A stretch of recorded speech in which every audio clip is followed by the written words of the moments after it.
تو ان کو بتایا گیا کہ نہیں آپ کے بچے حسین سے پہلے شہید ہوئے. انہوں نے کہا کہ روئے زمین میں جو کچھ میرے پاس موجود ہے حسین اور ان کے بچوں پہ قربان ہے. اور ایک اور آخری بات میں کرتا چلوں اسی میں بلکہ میں ایڈ اپ کر لوں, وہ ہے ایک اور بہت دردناک اور بہت بڑی شہادت, وہ عباس علیہ السلام سے اس لیے اٹیچڈ ہے. وہ مولا حسین کی ایک بیٹی تھی سیدہ رقیہ, جن کا لقب ہے سیدہ سکینہ یا سکینہ سلام اللہ علیہ. میں یہی اسی پر ہی آ رہی تھی کہ وہ کون تھیں اور ان کی شہادت. اب آپ نے بتا دیا کہ وہ ان کی ایک اور بیٹی تھی, لیکن ان کی شہادت کیسے؟ ان کی میں ضرور ایڈ اپ میں غازی عباس کے ساتھ اس لیے ان کو ایڈ اپ کر رہا ہوں کہ جو عباس گئے تھے وہ سیدہ سکینہ کی فرمائش تھی, چاچا العطش مجھے پیاس لگی, اور آپ نے اور آپ کے گھوڑے نے بھی پانی نہیں پیا. سیدہ سکینہ کیا لگتی تھی؟ میں بتا دیتا ہوں, امام حسین کی بیٹی اور عباس کی بھتیجی. سیدہ ام رباب اور سیدہ شہر بانو امام حسین علیہ السلام کی دو بیویاں, دونوں کربلا میں موجود تھیں. جناب علی اکبر, جناب علی اصغر, علی بن حسین, یہ دونوں سیدہ شہر بانو کے بیٹے ہیں. اور انہی کی ایک بہن تھی سیدہ رقیہ, لقب ان کا مولا حسین نے رکھا ہوا تھا سکینہ, میرا سکون ہے. اور آپ کی ایک اور بیٹی تھی سیدہ آمنہ, سیدہ ام رباب سے, ان کا لقب بھی سکینہ رکھا ہوا تھا, لیکن وہ والدہ نے رکھا تھا. اور صاف ظاہر ہے ہر باپ کو بیٹیاں پیاری ہوتی ہیں. یہ 4 سال کی تھیں, صرف 4 سال کی تھیں. اور یہ مطلب آپ دیکھیں کہ کربلا ختم نہیں ہوگی 10 محرم کو, یہ بات ہمیشہ ذہن میں رکھیں. میں نے کل بھی بولا تھا نا کہ کربلا کی اصل ہیرو, اور میں محتاط انداز میں دوبارہ اپنے الفاظ کا انتخاب کر رہا ہوں کہ حسین سے بڑی ہیرو کربلا کی سیدہ زینب سلام اللہ علیہ, کیونکہ 10 محرم تک فائٹ تھی حسین کی. اس کاز کو, اس ایسنس کو, اس مقصد کو جو اکیلی ہستی لے کے چلی ہے وہ علی اور فاطمہ کی بیٹی سیدہ زینب سلام اللہ علیہا ہیں. تو آپ علیہ الصلوۃ والسلام کی ان کی شہادت کیسے ہوئی؟ ان کی شہادت ایسے ہوئی کہ جب یہ سب لوگ شہید ہو گئے, امام حسین بھی شہید ہو گئے. میں پھر 10 محرم ہے یہ جملہ ریپیٹ کروں گا کہ اس سے پہلے کہ سارے نقصان زینب کے بھی تھے, حسین کے بھی تھے. سیدہ زینب کا سب سے بڑا نقصان یہ تھا کہ سیدہ زینب کا حسین چلا گیا, یہ بہت بڑا نقصان تھا. اب یہ 4 سال کی بچی تھیں, یہ پریشان تھیں, یہ رو رہی تھیں. صاف ظاہر ہے ان کی ایک عادت تھی باپ کے سینے پہ سر رکھ کے سونے کی.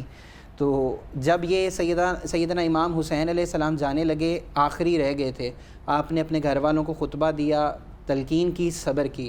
تو آپ نے صرف اپنی اس بیٹی کا ہاتھ سیدہ زینب کے ہاتھ میں پکڑایا اور فرمایا بہن, سیدہ سکینہ کا ہاتھ پھوپھی کے ہاتھ میں پکڑایا اور فرمایا بہن اس کو یتیمی کا احساس نہ ہونے دینا, میری اس بیٹی کا بہت خیال رکھنا. ساری اولاد میں سے کوئی نہ کوئی ایک چہیتا ہوتا ہے, وہ چہیتی اولاد تھی. تو یہ سیدہ سکینہ سلام اللہ علیہا, آپ ذرا امیجن کریں جب بندہ سوچتا ہے تو وہ پاگل ہو جاتا ہے کہ آل رسول ہیں اور ان کے سر, باپ کا سر ایسے سامنے ہے, لاشوں پہ گھوڑے دوڑا دیے ہیں. میں نے کل بھی کہا تھا کہ تدفین جب ہوتی ہے, اللہ ہم سب کو کربلا جانے کی توفیق نصیب فرمائے, جب ہم جاتے ہیں یہ تصور ہی مار دیتا ہے کہ یہاں پہ ان کی روحیں تو موجود ہیں لیکن ان کا جسم موجود نہیں ہے. سر تو سب کے اتار کے لے گئے. اب بہنوں کا, بیویوں کا, بچیوں کا, بچوں کا, ان سروں کو دیکھنا میں اور ٹریول کرنا پیدل کربلا سے شام تک, یہ سفر کس قدر تکلیف دہ تھا. میں رہ نہیں سکتا پھر کہے بغیر کہ اللہ کہ درود ہو محمد و آل محمد پر, اور لعنت ہو تمام لعنت کرنے والوں کی ان لعنتیوں پر.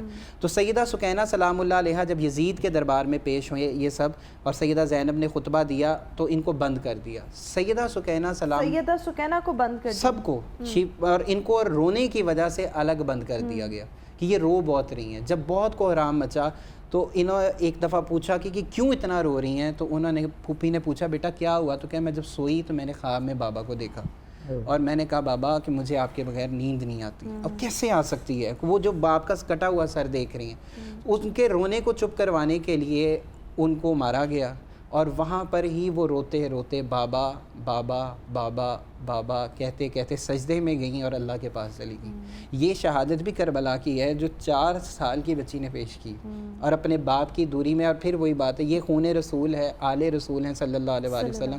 اور سیدہ زینب سلام اللہ علیہا نے یزید سے یہ کہا تھا کہ اے لعنتی, تجھے لگتا ہے کہ تو آل رسول کی بچیوں کے ساتھ, خواتین کے ساتھ یہ سلوک کر کے اللہ اور اس کے رسول کی شفاعت کا حق رکھتا ہے, تو تجھے تو دردناک عذاب کی میں تجھے خوشخبری دیتی ہوں اور بلا شبہ اس کو درد اللہ اس کو سخت سے سخت قیامت کے دن عذاب دے. تو یہ سیدہ سکینہ سلام اللہ علیہا اور سیدنا غازی عباس کا جس طرح چاچا اور بھتیجی کا یا چچا کا اپنے بچوں سے بانڈ ہوتا ہے, یہ وہ بانڈ تھا. اور جو آپ پانی لینے کے لیے گئے تھے اور آپ کو جلدی تھی, لیکن اللہ کا امر یہ تھا کہ وہ پانی آپ سیدہ سکینہ کو پیش نہیں کر سکے. ایک آخری بات ایڈ کرتا چلوں گا, سجاد بھائی بھی کل بتا رہے تھے ماشاءاللہ یہ اکثر کربلا جاتے ہیں, میں ابھی تک نہیں جا سکا, لیکن آپ یہ گوگل کر سکتے ہیں, مطلب وہی بات ہے گوگل کا دور ہے, آپ یوٹیوب کریں. ناظرین آئی ول ریکویسٹ یو, آپ لکھیں مزار غازی عباس علم بردار, تو غازی عباس علم بردار کا جہاں مزار ہے, اصلی مزار ہے جو بیسمنٹ میں ہے, وہاں 8 فٹ تک پانی ہی پانی ہے. ان کے مزار کا پانی آج بھی طواف کر رہا ہے. اور کیسی بات ہے کہ پانی ایک بالٹی میں ایک جگہ پہ رہے تو اس میں کوئی نہ کوئی اسمیل آتی ہے یا کچھ ہو جاتا ہے. وہ پانی ایسے ہی موجود ہے, نو ون نوز دا سورس, کہاں سے آ رہا ہے, کہاں سے آ رہا ہے, اور اس پانی کے اندر وہ کیا چیز ہے. مطلب وہ طاہر القادری صاحب کی ایک بہت بڑی ویڈیو آپ مطلب دیکھیں گے, اور لوگوں کی, بے شمار لوگوں کی ہے, جتنے بڑے لوگ جاتے ہیں وہ خود کہتے ہیں, قادری صاحب خود کہتے ہیں کہ میں نے پھر اس میں وضو کیا, اور میں قسم کھا کے, میں ان کی بات کوٹ کر رہا ہوں, قسم کھا کر یہ بات کہتا ہوں کہ جو پانی کی خوشبو میں نے وہاں محسوس کی وہ کہیں نہیں تھی. اب یہ ان لوگوں کا مقام تھا کہ اگر یہ اللہ سے دعا کرتے تو پانی تو آ جاتا, لیکن یہ ہم سب کے لیے سبق تھا. اور بالخصوص میں آخری بات ایڈ کروں گا, ہمارے فلسطین کے بچوں کے لیے سبق تھا کہ ہو سکتا ہے کل کو جو ہمارے ساتھ ہو رہا ہے وہ کسی اور کے ساتھ بھی ہو جائے. سو اللہ تعالیٰ ہمارے فلسطین کے بچوں اور بچیوں کی بھی ایسے ہی مدد فرمائے. اللہ نہ کرے کہ وہ سیدہ سکینہ سلام اللہ علیہ, اب وہ ان کے لیے دیکھیں نا سورس آف موٹیویشن کیا ہے. وہ کہتے ہیں یہ سارے کے سارے وہ بچے ویڈیوز دیکھ کے کہتے ہیں کہ حسین کے اور اس کے بچوں کے ساتھ بھی یہی ہوا تھا. بالکل. مفتی صاحب میں آپ کی طرف آؤں گی کیونکہ آج 10 محرم روزے کی بڑی اہمیت ہے. یہ کہا جاتا ہے کہ جو بھی شخص 10 محرم کا روزہ رکھتا ہے اس کے تمام پچھلے گناہ کبیرہ اور صغیرہ معاف کر دیے جاتے ہیں. اس کے حوالے سے بتائیے گا, کیا واقعی یہ تمام سابقہ گناہ چاہے وہ کبیرہ ہوں یا صغیرہ وہ معاف ہو جاتے ہیں؟ اہم سوال ہے. دیکھیں کہ کبیرہ گناہوں کے لیے تلافی توبہ یعنی شرط ہے کہ آدمی نے اگر حقوق اللہ میں کوئی کمی کی ہے تو ان حقوق اللہ کو بجا لانے کی کوشش کرے گا توبہ کے ساتھ, تو پھر ہی معاف ہوں گے. حقوق العباد میں اس نے کوئی کمی کوتاہی کی ہے, اس کی تلافی کرے گا تو توبہ اس کی قبول ہوگی. تو اسی طرح سے 10 محرم الحرام یعنی یہ جو 2 روزے ہیں 9ویں 10ویں یا 10ویں 11ویں کے, یہ روزے آدمی کے صغیرہ گناہوں کی تلافی تو ہو سکتے ہیں اور ہوتے ہیں, لیکن کبیرہ گناہوں کے لیے آدمی کو سچی سچی توبہ کرنی ہوگی. اور سچی توبہ کے حوالے سے جو علماء نے لکھا ہے کہ آئندہ نہ کرنے کا عزم مصمم, گزشتہ پر ندامت, اور جو حق کسی کا دینا ہے وہ رب العالمین کا ہے اس حق کو لوٹانے کی کوشش کرنا. اگر مخلوق خدا کا ہے تو اس مخلوق خدا کے حق کو ان تک پہنچانے کی کوشش کرنا, یہ توبہ کی شرائط ہیں. اور اللہ جل جلالہ پھر ایسے شخص کی توبہ قبول کرنا چاہیں تو وہ توبہ قبول کر لیتے ہیں, وہ اللہ کی مرضی پر, اللہ کی رضا پر ہے. لیکن ہمارے لیے تو اتنا بنتا ہے کہ ہم اعمال کرتے رہیں, ہم اعمال صالحہ کی طرف چلتے رہیں. امام ابو بکر جساس علیہ الرحمہ فرماتے ہیں کہ حرمت والے مہینے ہیں, ان مہینوں میں جو آدمی اپنے آپ کو اعمال صالحہ کا پابند بنائے گا, اللہ جل جلالہ باقی مہینوں میں, باقی ایام میں اس کو اعمال صالحہ کی توفیق عطا فرمائیں گے. بالکل ٹھیک. میں گزارش کرنا چاہوں گی سید حیدر سجاد سے کہ ایک اور نوخہ جو ہے وہ اس ٹرانسمیشن کی زینت بنایا جائے. تیروں کے مسلح پر وہ سجدہ شکرانہ, تیروں کے مسلح پر وہ سجدہ شکرانہ. شبیر نے بتلایا, شبیر نے بتلایا اسلام پہ مر جانا. تیروں کے مصلی پر وہ سجدہ شکرانہ. کہتے ہیں کوئی اپنا مرتا ہے تو غم ہوتا ہے نا. خصوصی سماعتوں کا طلبگار ہوں. حقیقت بیان ہے کہ سوچو تو مسلمانوں یہ بات کوئی کم ہے. سوچو تو مسلمانوں یہ بات کوئی کم ہے. احمد کی نواسی کا ہے احمد کی نواسی کا دربار میں آ جانا. تیروں کے مصلی پر مولا کی وصیت تھی عباس دلاور کو تلوار نہیں کھینچی. ہے تلوار نہیں کھینچی. آقا کا کہا مانا. تیروں کے مصلی پر حیدر کی شجاعت کا انداز نظر آیا. وہ شام غریباں میں زینب کا نہ گھبرانا. تیروں کے مصلی پر وہ سجدہ شکرانہ. برچھی علی اکبر کے سینے سے نکل آئی ہے. برچھی علی اکبر کے سینے سے نکل آئی. دیکھا نہ گیا شہ سے ہائے دیکھا نہ گیا شہ سے.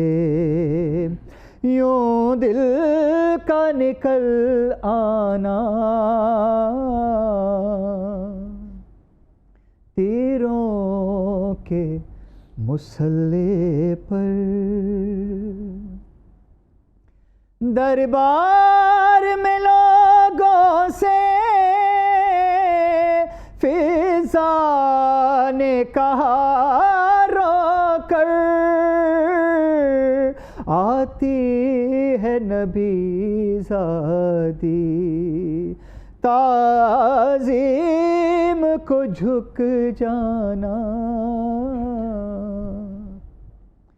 تیروں کے مصلی پر ایک تیر علی اصغر کی گردن میں لگا آ کر ہے. ایک تیر علی اصغر کی گردن میں لگا کر معصوم کا ہنس دینا اور موت کا گھبرانا. تیروں کے مصلی پر ناصر کا یہ دعویٰ ہے بلتا ہے حسین سے سانچے میں امامت کے قرآن کا ڈھل جانا تیروں کے مصلی پر وہ سجدہ شکرانہ.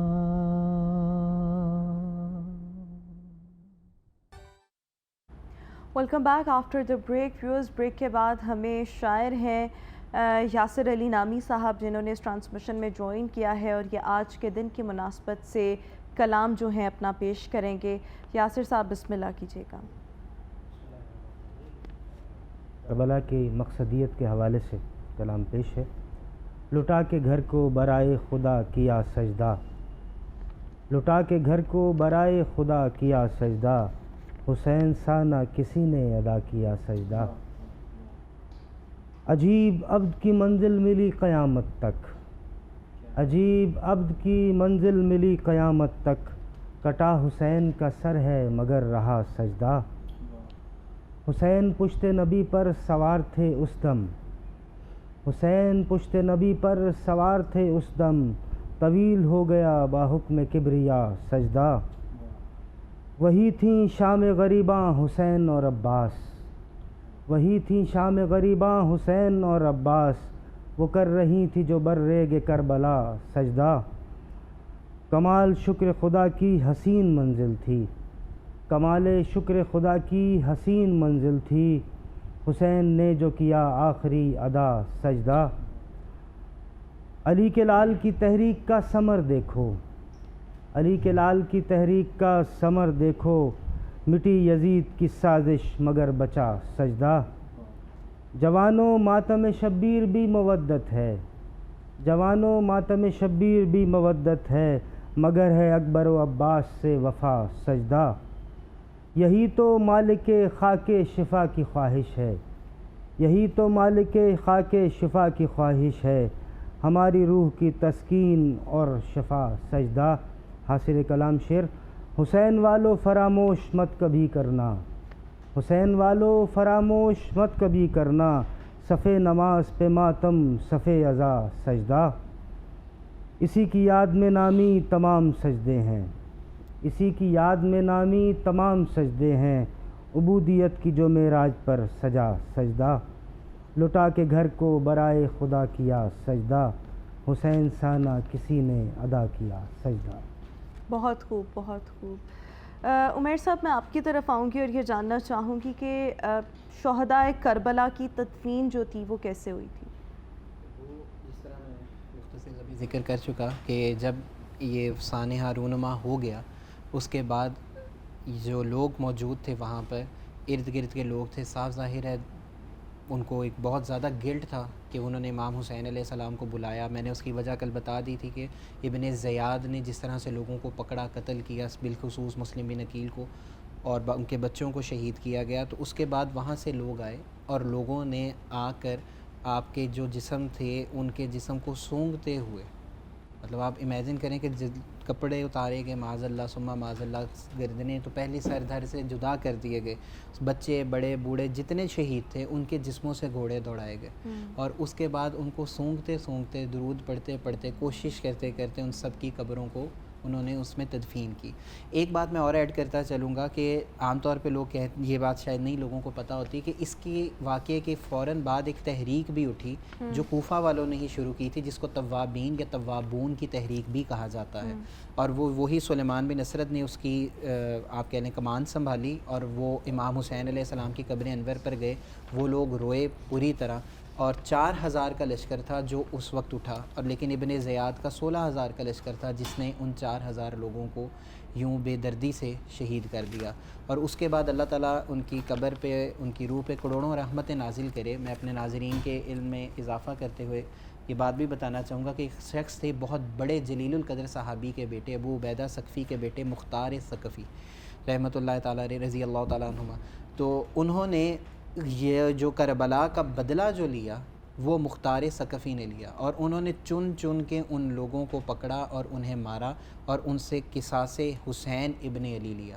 یہ اللہ تعالیٰ کا وہ شعر تھا کہ جس کو اللہ تعالیٰ نے یہ توفیق تھی، اور انہوں نے مومنین اور مسلمانوں کو کہ دلوں کو ہمیشہ قیامت تک کے لیے ٹھنڈک پہنچائی۔ اب جن لانتیوں کا ہم بار بار نام لے رہے ہیں، جیسے شمر ہے، عمر بن سعد ہے، اور حرملہ ہے، اور ابن زیاد ہے، یہ سب اور بے شمار اور لوگ، ان سب جو اس نے جب کوفہ پہ قبضہ کیا تو انہوں نے کہا جو کسی طور پہ بھی حسین کے قتل میں شامل ہوا، اس جنگ میں شامل ہوا، ان سب کو پکڑ کر انہوں نے قتل کیا، مطلب ان شہادت کا بدلہ لیا۔ اور ایک اور بات میں ایڈ کرتا چلوں گا، ایک جس طرح علامہ صاحب نے بھی بڑی خوبصورت بیان کر دی کہ ایک سوال ہمارے ہاں یہ ہوتا ہے، نوجوان بھی کرتے ہیں اور لوگ بھی، اور لوگ اس پہ کنفیوز ہوتے ہیں کہ غم حسین کی شرعی حیثیت کیا ہے۔ تو میں اس پہ بھی ضرور کلام کرنا چاہوں گا، اور میں یہ بہت اچھی باتیں علامہ صاحب نے کر دی، اور ہمیں بالکل توجہ دینی چاہیے کہ حسین کے غم کے نام پہ ہم بدعات کو ایک مسکن نہ سجا لیں، لیکن اگر آپ شرعی حیثیت پوچھیں تو یاد رکھیں غم حسین فرض ہے۔ اب ایک چیز اس میں سمجھ لیں جو فرق ہے، سوگ 3 دن کا ہے بلا شبہ، غم کی کوئی قید نہیں ہوتی ہے، غم کی کوئی قید نہیں ہوتی ہے۔ اب آپ کلام پاک کا اگر مطالعہ کریں تو سورہ یوسف میں جناب یعقوب علیہ السلام جانتے تھے، وہ بار بار سورہ یوسف میں کہتے ہیں کہ مجھے پتہ ہے، اللہ جانتا ہے کہ ابھی یوسف زندہ ہے، کیونکہ وہ خواب نے پورا ہونا تھا، لیکن 40 سال تک وہ اتنا روتے تھے کہ قرآن میں آتا ہے کہ آپ کی آنکھیں جو تھیں وہ سفید ہو گئی تھیں رو رو کے، اور ان کے بچے انہیں تانا دیتے تھے کہ پاگل ہو گئے ہیں آپ، تو بس یوسف کے غم میں پاگل ہی ہو گئے ہیں۔ تو اور دوسری ایک میں دلیل اور دیتا چلوں، وہ یہ کہ حسین علیہ السلام سے زیادہ قریبی رشتہ حضور علیہ السلام کا کسی کا نہیں تھا۔ جب وہ جس نے حضرت حمزہ کو قتل کیا تھا، جب وہ شخص حضور علیہ السلام کی بارگاہ میں آیا تو آپ علیہ السلام نے اسے کیا کہا تھا کہ تو میری نظر سے دور ہو جا۔ اب وہاں پہ 3 دن کا الٹیمیٹم نہیں تھا، کیونکہ غم تو چچا سے زیادہ بیٹے کا غم کسی کو بھی ہوتا ہے۔ اور دوسری بات، یہ بات ہمیشہ یاد رکھیں کہ ایک آدھی روایت نہیں ہے، سیدنا جبرائیل علیہ السلام سے بھی یہ منسلک ہے روایت، اور اس طرح سے بھی آتا ہے، سیدہ ام سلمہ بھی فرماتی ہیں، سیدہ عائشہ بھی فرماتی ہیں، سیدہ ام فضل سے روایت ہے، سیدہ زینب سے روایت ہے، حضرت انس سے روایت ہے، بے شمار روایات ہیں۔ میں صرف ایک بڑی تکلیف دہ حضرت ام سلمہ کی روایت جو کل نقل نہیں کی تھی، 2 تو میں کل بھی کر چکا تھا، کہ حضرت ام سلمہ فرماتی ہیں رسول اللہ صلی اللہ علیہ وسلم کی بارگاہ میں آئی تو حسین یہاں بیٹھے تھے، حضور چوم چوم کے رو رہے تھے۔ میں کہا یا رسول اللہ آپ کو کیا ہوا؟ فرمایا ابھی ایک فرشتہ آیا جو آج سے پہلے کبھی نہیں آیا تھا، اس نے مجھے بتایا آپ کو اس سے پیار ہے۔ میں نے کہا بہت پیار ہے۔ فرمایا آپ کی امت اس کو شہید کر دے گی۔ تو حضور علیہ السلام نے جب رونے لگے تو انہوں نے کربلا کی مٹی لا کے دی، تو آپ علیہ السلام نے سیدہ ام سلمہ کو فرمایا کہ یہ رکھ لو، جس دن یہ لال ہو جائے سمجھ لینا کہ حسین شہید ہو گئے۔ اب یہ تو تھا کئی سال پہلے کا واقعہ۔ اب مسند احمد بن حنبل کی صحیح روایت ہے کہ مکہ میں اور مدینہ میں لوگوں کو خبر کیسے ملی کہ حسین ابن علی اور آل علی شہید ہو گئے ہیں؟ رسول اللہ صلی اللہ علیہ وسلم کے توسل سے ملی۔ آپ علیہ السلام سیدہ ام سلمہ کے خواب میں بھی آئے، اور عبداللہ بن عباس سے بھی سیم روایت ہے کہ وہ مکہ میں تھے، عبداللہ بن عباس، ام سلمہ مدینہ میں تھیں۔ تو آپ دونوں فرماتے ہیں کہ ہم نے حضور علیہ السلام کو دیکھا، آپ کے بال مبارک بکھرے ہوئے ہیں، آپ کے جسم پہ خون ہے، ایک شیشی ہے، مٹی ہے، عجیب حلیہ ہے حضور علیہ السلام کا۔ ہم دونوں پوچھتے ہیں اپنے اپنے خواب میں مختصر کر رہا ہوں، یا رسول اللہ صلی اللہ علیہ وسلم میرے ماں باپ آپ پہ قربان ہوں، یہ کیا ہوا؟ تو فرمایا میں حسین اور ان کے اصحاب کا خون اکٹھا کر رہا ہوں، حسین کو شہید کر دیا گیا۔ مسند احمد بن حنبل کی روایت ہے کہ عبداللہ بن عباس جب یہ روتے ہوئے اٹھے، سیدہ ام سلمہ کے بارے میں آتا ہے وہ چیخ مار کے اٹھیں، تو عبداللہ بن عباس کے شاگرد اور رشتہ دار کہتے ہیں کہ ہم نے دن اور تاریخ نوٹ کر لیا۔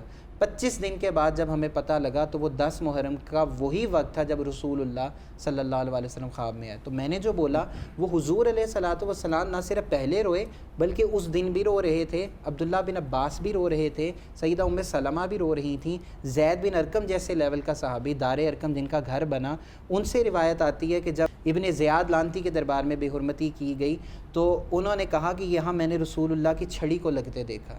تو انہوں نے کہا کہ اگر بابے مطلب اللہ یہی وہ لوگ تھے، ان کا کردار یہی تھا، اگر یہ بوڑھا نہ ہو گیا ہوتا نا اتنے بڑے صحابی کو کہہ رہا ہے تو میں اس کو بھی قتل کر دیتا. وہ وہاں سے روتے ہوئے نکلے اور انہوں نے کہا مسلمانوں کے لیے آج کے بعد ہلاکت ہے کہ ابن فاطمہ کے ساتھ یہ ہو رہا ہے اور سمیہ کا بیٹا تخت پہ بیٹھا ہے، تو آج کے بعد مسلمانوں کو عزت نصیب نہیں ہو سکتی.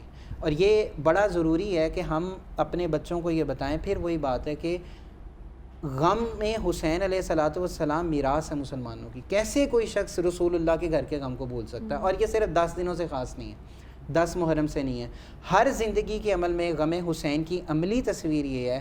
جب میں نماز چھوڑنے لگوں تو مجھے میرے اوپر غم حسین میرے دل پہ اتنا اس کا غلبہ ہو کہ میں نماز چھوڑنے کے قابل نہ ہوں. اور سب سے بڑا حسین علیہ السلام کا اور یزید کا جو فرق تھا نا، وہ خواتین کی عزت کا تھا. یزید اور اصحاب یزید نے جو خواتین کے ساتھ سلوک کیا وہ ایک پریکٹیکل مینیفیسٹیشن تھی حسین ان کے خلاف کیوں تھے. رسول اللہ صلی اللہ علیہ وسلم نے اس معاشرے میں جہاں بیٹیوں کو زندہ درگور کر دیا جاتا تھا اور اپنی بیٹی کے لیے کھڑے ہو کے کمال درجہ عزت دی عورتوں کو. تو یہ ایک بڑا ضروری پہلو ہے کہ ہم یاد رکھیں کہ اب ان بیٹیوں کے ساتھ جب یہ سب کچھ ہوا اور ان بچوں کے ساتھ جب یہ سب کچھ ہوا تو ہمارے بچوں کے اوپر یہ غم فرض ہے کہ ہم ہر وقت اس غم کی حالت میں رہیں. لیکن دیکھیں یہ مطلب اگر ہم 9th کی بات کریں 10th کی بات کریں، ہم سب کو یہ غم منانا کیسے چاہیے؟ میں وہی عرض کر رہا ہوں جس طرح امام حسین نے منایا، جس طرح علامہ صاحب نے بھی کیا، ساری رات عبادت کی. ہم ان کی پیاس کے نام پہ لوگوں کو پانی پلائیں، سبیلیں، اور صرف یہی نہیں، ہم اور بہت تھر پارکر میں جا کے ہم لوگوں کی مدد کریں. اور سب سے ضروری اس وقت پہ جو میں سمجھتا ہوں، جو میں نے کل بھی بار بار ریپیٹ کیا، فلسطین کے بچوں کو پانی پلائیں. یہ بڑا ضروری ہے. اور جس طرح علامہ صاحب نے ذکر کیا، میں ایک چیز جو مجھے بڑی عجیب لگتی ہے، مطلب میں ادب کے دائرے میں رہ کے گزارش کروں گا کہ یہ ایک جو کلچر شروع ہو گیا جو ہم ویڈیوز میں دیکھتے ہیں، بڑا تکلیف دے کہ بچوں کے بھی آپ سر کو کٹ لگا کے آپ کہہ رہے ہیں کہ آپ غم حسین منا رہے ہیں، ننگے ہو کے آپ ماتم کر رہے ہیں، آپ کہہ رہے ہیں غم. اب یہ میں نہیں کہہ رہا، مولانا جواد نقوی صاحب کا وائرل ہے یہ کلپ، وہ بھی یہ کہتے ہیں کہ یہ کس نے کیا تھا، یہ حسین کے ساتھ ہوا تھا تو حسین خوش تھے. ہمیں یہ یاد رکھنا کہ سنت حسین کیا ہے، ہم یتیموں کا سہارا بنیں، ہم نمازیں پڑھنے والے بنیں. تو جو ماتم کرتے ہیں وہ کون لوگ ہیں؟ وہ بھی غم کا ہی اظہار ہے. اور اس پہ اہل تشیعوں میں خود 2 اسکول آف تھاٹس ہیں. میں نے جس طرح نام لیا نا، مولانا جواد نقوی صاحب بھی کہتے ہیں غم اپنی جگہ ہے، اس کا تو انکار کوئی کر ہی نہیں سکتا، وہ تو سنت مصطفیٰ ہے صلی اللہ علیہ وسلم. تو اس ماتم تک بھی ٹھیک ہے، مطلب ایک دائرے میں آپ رہتے ہوئے کریں. لیکن یہ جو خون بہانا اور یہ سب کچھ کرنا، جس طرح میں نے کل بھی بولا تھا کہ پھر آپ یہ کہتے ہیں کہ نماز اس لیے نہیں میں پڑھ سکتا کہ میں پلید ہوں. آپ نماز چھوڑ کے غم حسین نہیں منا سکتے، آپ اپنے گھر کی بچیوں کو ذلیل کر کے غم حسین نہیں منا سکتے، آپ یتیموں کو بے سہارا چھوڑ کے غم حسین نہیں منا سکتے. آپ ضرور بھی ضرور خون دیں. میں اپنے سب اسٹوڈنٹس کو یہ بولتا ہوں کہ آپ 3 مہینے میں ایک دفعہ خون دیا کریں، اور جب آپ خون دیں تو آپ یہ نیت کریں کہ یا اللہ اس عمل کا ثواب مولا حسین اور ان کے تمام اصحاب کو پہنچا.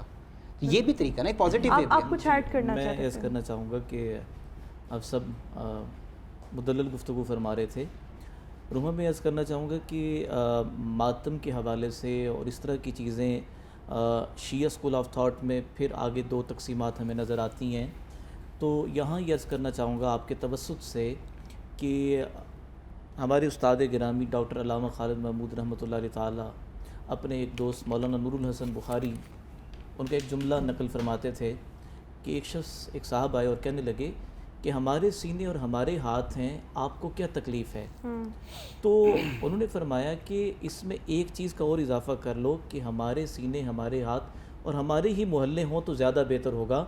عبادت، وہ عبادت رسول خدا صلی اللہ علیہ وسلم نے مشکات کتاب الجہاد کے اندر روایت موجود ہے، لشکر کی قیادت کرتے ہوئے جا رہے تھے جہاد کے لیے، تو راستے میں پڑاؤ ڈالا تو کچھ لوگوں نے بیچ راستے کے خیمے گاڑنا شروع کر دیے. حضور علیہ السلام نے فرمایا جس نے راستہ روکا فلا جہاد لہ، اس کا کوئی جہاد نہیں ہے. تو میں یہ عرض کرنا چاہوں گا کہ ماتم کسی کی رسم، کسی کا رواج، کسی کی عقیدت ہو سکتا ہے، لیکن اس سے دوسروں کی دل آزاری نہ ہو. جب شیعہ مراجع بھی اس بات پر آ گئے اور یہ کہہ رہے ہیں کہ یہ تو ہمارے مکتب اور مسلک میں یہ چیز ہے ہی نہیں ہے، یہ تو 300 سال بعد میں یہ چیزیں آئی اور اس طرح کی اور بڑھتی ہی چلی جا رہی ہیں. میں نے بہت پہلے بات کی تھی، حفصہ نے اس کی طرف اشارہ کیا کہ ہمیں تھر پارکر کے پیاسے بچوں تک جو ہے نا وہ پانی کا اہتمام کرنا چاہیے. تھر پارکر تو بہت دور ہے، اپنے اس شہر کے گلی کوچوں میں صاف پانی پینے کا میسر نہیں ہے. ہم اس کا بھی اہتمام کریں، ہم دیگر اچھے کام کریں، مستقل بنیادوں پر کریں، اور جس کا ایصال ثواب جو ہے نا وہ پہنچانے کی نیت ان مقدس ہستیوں تک ہو، صحابہ کے لیے ہو، اہل البیت کے لیے ہوں، مل جل کر ہم اپنے اس وطن عزیز کو ترقی دیں۔ اور بالخصوص میں اپنے برادر عزیز کے جملہ دہرانا چاہوں گا عقیدت کے لیے، اپنے محبت کے اظہار کے لیے، کہ اس وقت غزہ کے مظلوم بچے، جوان، بوڑھے، خواتین جو اس وقت جس شدت کی کیفیت میں ہیں، ہمیں وہ خیال کرنا ہوگا، ہمیں اس کیفیت کو لانا ہوگا کہ اس وقت وہ طبقہ مظلوم جو تھا ان کے ساتھ کون تھے، اور آج ان مظلوموں کے ساتھ کون کھڑا ہے۔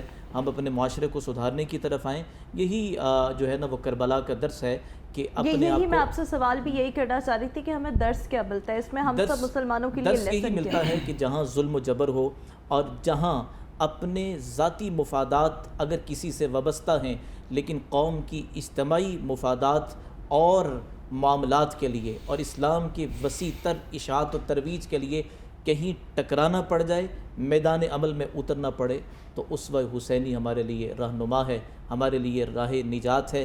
ہم اسی نقش پا کو اپنے لیے دین اور دنیا کی ترقی کا سبب سمجھتے ہیں۔ میں سمجھتا ہوں کہ ذکر حسین آدمی میں دلیری، شجاعت، بہادری کو پیدا کرتا ہے۔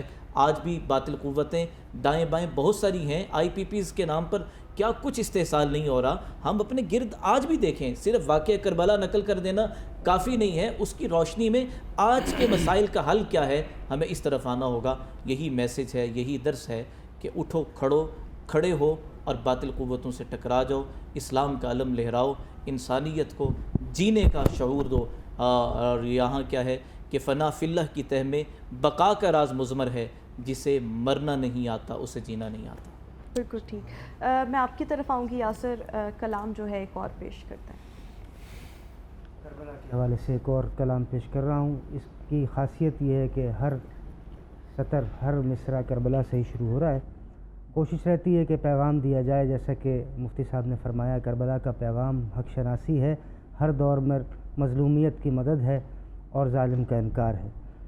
کربلا معراج پرواز شعور و آگہی، کربلا معراج پرواز شعور و آگہی، کربلا مردان حق آگاہ کی ہے زندگی، کربلا عرض خدا پر انقلاب دائمی، کربلا ہی دہر میں ہے عشق کی ایک روشنی، کربلا اسلام کے افکار کی عکاس ہے، کربلا شبیر بھی ہے، کربلا عباس ہے، کربلا آدم سے خاتم کی بنی توقیر ہے، کربلا ہی کلمہ لا کی کھلی تفسیر ہے، کربلا ہی خواب ابراہیم کی تعبیر ہے، کربلا اکبر کے خون سے ہو چکی تحریر ہے، کربلا پہنچا رہی ہے ظلم کو انجام کو، کربلا پہنچا رہی ہے ظلم کو انجام کو، کربلا ہی دے رہی ہے تازگی اسلام کو، کربلا قاسم کے جذبے کی انا کا نام ہے، کربلا اصغر کے لڑنے کی ادا کا نام ہے،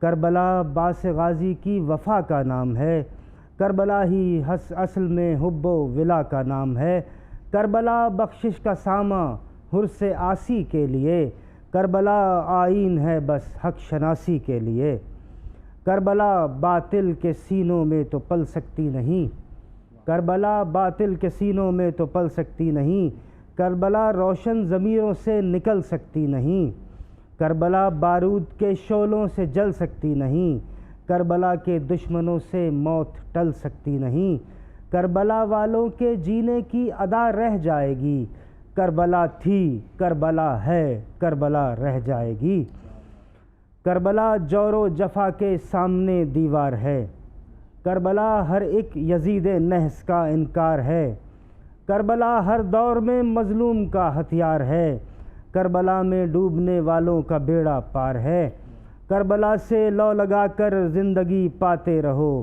کربلا کے دور میں ہر رزم پہ چھاتے رہو، کربلا انسانیت سے دوستی کا نام ہے، کربلا سفیانیت سے دشمنی کا نام ہے، کربلا عمران کی بارہ دری کا نام ہے، کربلا تو تیرگی میں روشنی کا نام ہے، کربلا کا فیصلہ ہے، کربلا کا ہے نظام، کربلا لیتی رہے گی ظلم سے اب انتقام، کربلا زینب کے عزم آہنی کا ہے نشاں، کربلا میں سو گیا بانوں کا اصغر بے زباں، کربلا کو دے دیا لیلا نے ایک کڑیل جمع، کربلا سجاد کے زخموں سے ہوتی ہے بیاں، کربلا مشق سکینہ کی بھی پرسہ دار ہے، کربلا ہی بازوئے عباس کی غم خوار ہے، کربلا نے توڑ ڈالا ظالموں کا اقتدار، کربلا نے توڑ ڈالا ظالموں کا اقتدار، کربلا نے دے دیا مظلومیت کو اختیار،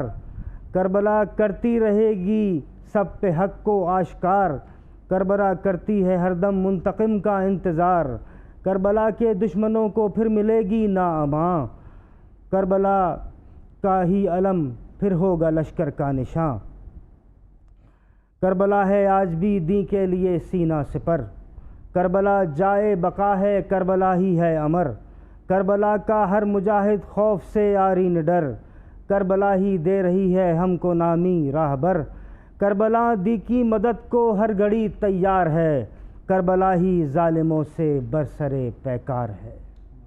تھینک یو سو مچ۔ گفتگو کی طرف آئیں گے، اور کیونکہ اب ہم اپنی گفتگو کے اختتام کی طرف جا رہے ہیں، میں عمیر آپ سے یہ سوال کرنا چاہوں گی، یزید پر لعنت بھیجنا جائز ہے؟ جس طرح میں نے پہلے بولا فرض ہے، فرض ہے، فرض ہے کیسے؟ اب وہ میں آپ کو ضرور بتا دیتا ہوں کہ ان الذین، سورہ احزاب کی آیت ہے، اور اس کی ترتیب آپ دیکھیں کہ اللہ تعالیٰ نے فرمایا ان اللہ و ملائکتہ یصلون علی النبی یا ایھا الذین آمنوا صلوا علیہ وسلموا تسلیما، اور آگے اللہ تعالیٰ نے جو آیت فرمائی اس میں فرمایا ان الذین یؤذون اللہ ورسولہ، وہ لوگ جو اللہ کو اذیت دیتے ہیں۔ ترتیب میں اللہ نے اپنی ذات کو پہلے رکھا ہے، حالانکہ اللہ کو اذیت نہیں دی جا سکتی، وہ ہر عیب سے، ہر نقص سے، ہر چیز سے پاک ہے، اسی لیے تو وہ اللہ ہے، جو سب سے بڑا ہے وہی اللہ ہے۔ پھر بھی اللہ نے ترتیب میں آپ دیکھیں ان الذین یؤذون اللہ، وہ لوگ جو اللہ کو اذیت دیتے ہیں، ورسولہ، اور اس کے رسول کو اذیت دیتے ہیں، لعنہم اللہ فی الدنیا والآخرہ، ان پہ دنیا اور آخرت میں لعنت ہے، ان کے لیے عذاب مہین، دردناک سے دردناک عذاب تیار ہے۔ دا پوائنٹ از کہ یزید سے یہ مطلب کائنات کی میں سمجھتا ہوں سب سے بڑی گستاخی رسالت امام علی مقام امام حسین کی شہادت ہے۔ یہاں پہ وہ فٹ کریں جو آپ باقی ساری جگہ پہ فٹ کرتے ہیں، یہ سب کچھ یزید کے حکم پہ ہوا تھا۔ یزید یہی چاہتا تھا کہ آل رسول کو یوں ہی بدنام کیا جائے، ان کو شہید کیا جائے، اور اس کی سب سے بڑی دلیل یہ ہے جو لوگ بھی ان کی حفاظت کرتے ہیں یزید کے، میں نے کل بھی دعا کی تھی، آپ اپنے بچوں کا نام یزید رکھیں، ہم حسین رکھیں گے، اللہ قیامت کے دن آپ کو یزید کے ساتھ اٹھائے، ہمیں اور ہمارے بچوں کو حسین کے ساتھ اٹھائے۔ وہ یہ دلیل پیش نہیں کر سکتے کہ ابن زیاد کو یزید نے قتل کیا، قصاص لیتا نا اگر وہ شامل نہیں تھا، تو پھر سیدہ سکینہ سلام اللہ علیہا کا مزار دربار یزید کے پاس نہ ہوتا نا۔ یہ تو وہ پریکٹیکل ایویڈنسز ہیں جو آج ہم دیکھ سکتے ہیں، تو وہ ان کو ہوش کے ناخن لینے چاہیے۔ اور آخری بات میں کروں گا، کربلا کا سب سے بڑا درس محبت و مودت اہل بیت ہے۔ ہمارا ایمان اس وقت تک مکمل ہی نہیں ہو سکتا جب تک ہم ان کے ساتھ شامل نہیں ہیں۔ جب ایمان مکمل ہوگا نا، پھر ہم سارے اچھے کام، نماز پڑھنا، برائی سے روکنا، گھر والوں کا خیال رکھنا، ظالم کے خلاف کھڑے ہونا، یتیموں کا خیال کرنا، جتنے بھی نیک کام ہیں وہ کب کریں گے ہم؟ جب ایمان ہوگا۔ شہدائے کربلا کی اگر ہم بات کریں تو ان کا بدلہ کس نے لیا تھا اور کیسے لیا تھا؟ وہ جس طرح میں پہلے بھی ذکر کر چکا ہوں، سب سے ایک توابین کی تحریک پہلے اٹھی، سیدنا سلیمان بن نصرت جنہوں نے امام حسین علیہ السلام کو سب سے پہلے خط لکھا تھا کہ ایک طاغوت ختم ہوا دوسرا آ گیا، تو وہ ایک شخص سے لیکن انفارچونیٹلی وہ بدلہ نہیں لے سکے، اور جس شخص نے بدلہ لیا وہ مختار ثقفی ہیں۔ ان کے بارے میں بھی اہل سنت میں دو آراء پائی جاتی ہیں، کچھ لوگ ان کو کہتے ہیں کہ بعد میں انہوں نے نبوت کا دعویٰ کیا، ایک پوری مطلب جہاں ہر جگہ اختلاف ہے، مجھے ایسی ان کے بارے میں کوئی بات نہیں ملتی کیونکہ نام کہیں نہیں آیا۔ اور اس شخص کا انتخاب آپ دیکھیں، پوری کائنات میں اللہ نے ایک شخص کا انتخاب کیا، ایک شخص کا انتخاب کیا جس نے سارے اہل ایمان کو قیامت تک کے لیے ٹھنڈک پہنچائی، اور ان کے والد جو ہیں وہ بہت بڑے انسان ہیں۔ حضرت عمر رضی اللہ تعالیٰ عنہ کے دور میں فارس کو فتح، مطلب ایران کو فتح ان کی وجہ سے کیا گیا تھا، وہ وہاں شہید ہوئے تھے، اور جب انہوں نے اپنے آپ کو سنبھالا، مطلب یہ اس وقت پہ قید تھے، مختار ثقفی جب میں نے بتایا نا ابن زیاد آیا تو جن لوگوں کو سب سے پہلے قید کیا گیا he was one of them. اور جب توابین جا رہے تھے تو انہوں نے بڑی کوشش کی کہ مختار ساتھ چھوٹ جائیں, لیکن ویسا نہیں ہو سکا. وہ عبداللہ بن عمر رضی اللہ تعالیٰ عنہ نے ایک خط لکھا, کیونکہ ان کی بہن ان کے پاس ان کے نکاح میں تھیں, تو انہوں نے یزید سے کہا کہ تم آلریڈی بہت خون بہا چکے ہو, مختار کو چھوڑ دو. تو انہوں نے پھر مختار نے اپنی زندگی کا مقصد بنا لیا تھا. یہ ان کا ایک ہی مقصد تھا, قاتلین حسین سے انتقام. وہ مکہ مدینہ پورے اہل اسلام میں پھرے اور کہتے رہے, لوگوں رسول اللہ کے نواسے کے قاتل جب تک زندہ ہیں ہم خاموش نہیں بیٹھیں گے. اور ایک اور شخص جو ان کا رائٹ ہینڈ بنا, اللہ ان کے درجات میں کروڑوں بلندیاں فرمائے, مولا علی علیہ الصلوۃ والسلام کے صحابی خاص حضرت مالک اشتر, ان کے بیٹے ابراہیم بن اشتر, وہ ابراہیم بن مالک اشتر وہ ساتھ موجود تھے. ابن زیاد کو جس نے یہ سارا کچھ کیا, گورنر بنایا, مختار کے حکم پہ ابراہیم نے قتل کیا تھا. تو یہ وہ لوگ تھے جنہوں نے بدلہ لیا. اللہ ان کو اس کام کی اجر عظیم عطا فرمائے. بالکل ٹھیک. ویورز اسی کے ساتھ ہی ہماری آج کی اس ٹرانسمیشن کا وقت اپنے اختتام کو پہنچا. میں اپنے تمام مہمانوں کا شکریہ ادا کرنا چاہوں گی. مفتی فدا الرحمان صاحب آپ کا بہت شکریہ, حافظ عمیر آپ کا بہت شکریہ, سید سجاد حیدر آپ کا بہت شکریہ. ویورز آج کی اس ٹرانسمیشن سے اتنا ہی. کل آپ سے پھر ملاقات کریں گے. مجھے دیجیے اجازت, اور جاتے جاتے میں ایک دفعہ پھر گزارش کرنا چاہوں گی کہ اپنی پرسوز آواز میں سید سجاد حیدر ایک اور نوحہ جو ہے وہ پیش کریں. رن کو جاتے ہوئے سر جھکائے ہوئے شہ نے رو کر کہا الوداع الوداع الوداع الوداع.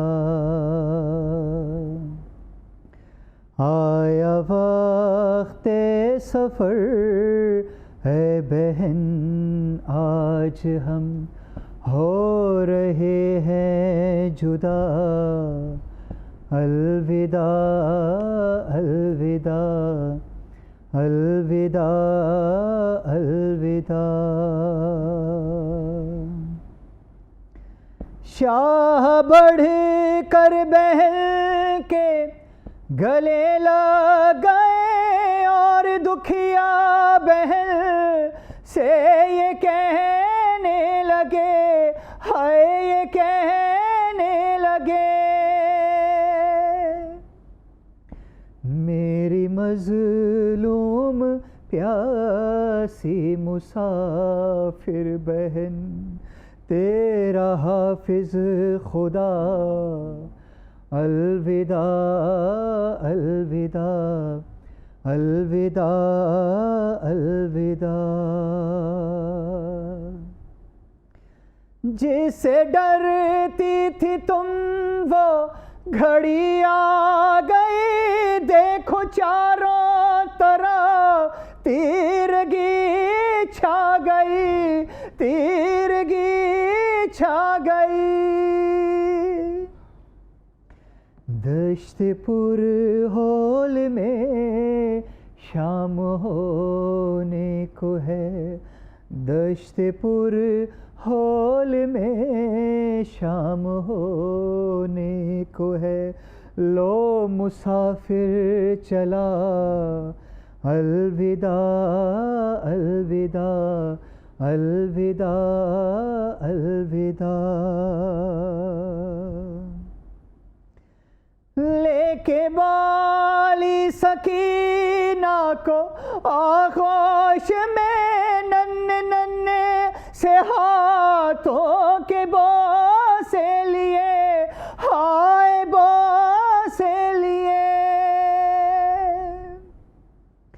شان حسرت سے بیٹی کو تکتے ہوئے, شان حسرت سے بیٹی کو تکتے ہوئے, آہ بھر کر کہا الوداع الوداع الوداع الوداع.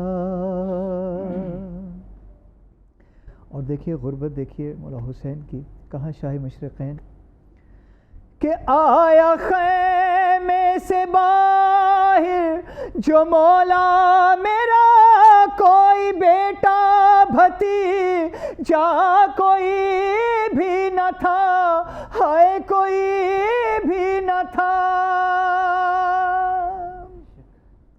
ایک حسرت سے چاروں طرف دیکھ کر، جو صبح سے خود لاشیں اٹھا کے لے کے آ رہا تھا، آج وہ اکیلا رہ کر کہہ رہا ہے کہ ایک حسرت سے چاروں طرف دیکھ کر شہ نے خود ہی کہا الوداع الوداع الوداع الوداع۔ یہ جو بیمار بیٹے سے آقا میرا اب نہ آئے گئے، بیٹا بابا تیرا، ہائے بابا تیرا، موت کی آہٹیں تیز ہونے کو ہے، آ رہی ہے صدا الوداع الوداع الوداع الوداع۔ جب تڑپ کر کہا میرے شیرو اٹھو، زینب کے بھائی کو رخصت کرو، ہائے رخصت کرو، ایک ایک لاش بے سر سے آئی صدا، اے شہ کربلا الوداع الوداع الوداع الوداع۔